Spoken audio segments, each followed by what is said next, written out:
Part 2. Many years before Elias had set foot on Vindorian soil, a young woman named Anya had arrived on the Isles, carrying with her a heart full of dreams and a past she was trying to leave behind. Anya, with her deep blue eyes and chestnut hair, had come from a distant land, a place where the traditions were as ancient as time itself. Life in Vindoria was not easy for Anya. The people, though kind, had customs so different from her own. The vast sea, rather than the sheltering woods she was used to, surrounded her. The salty winds, instead of the earthy aroma of pine, greeted her. Every corner of Vindoria, while beautiful, was a stark reminder of all she had left behind. Anya had come to Vindoria following her heart, marrying a Vindorian man who had promised her a life full of love and happiness.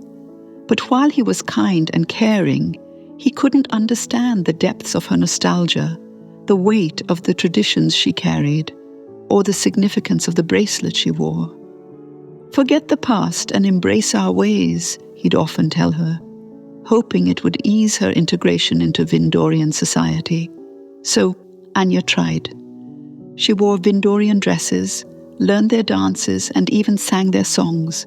But every Thursday afternoon, in the privacy of her room, she would roll down her sleeves and touch the beads of her bracelet, letting the memories of her homeland flood in.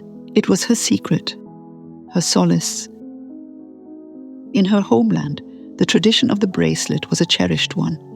Each bracelet was strung with 3 main beads: a blue cube symbolizing the eternal sky and unity, a white sphere representing purity and peace, and a third bead, unique to each individual, chosen as a baby from a variety of shapes and colors.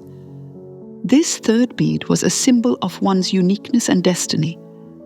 Worn on Thursday afternoons until bedtime, the bracelet was a quiet declaration of identity, a connection to one's roots, and a celebration of individuality within the community.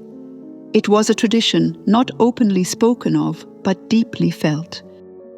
A tangible connection to the land and its people. For Anya, it was more than just beads and string. It was a piece of her soul. Years passed, and Anya became a mother and then a grandmother. She raised her children in the Vindorian way.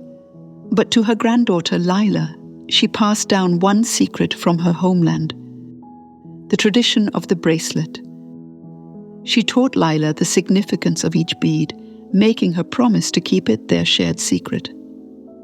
"It's a piece of where I come from," she'd whisper to Lila, her eyes glistening with tears.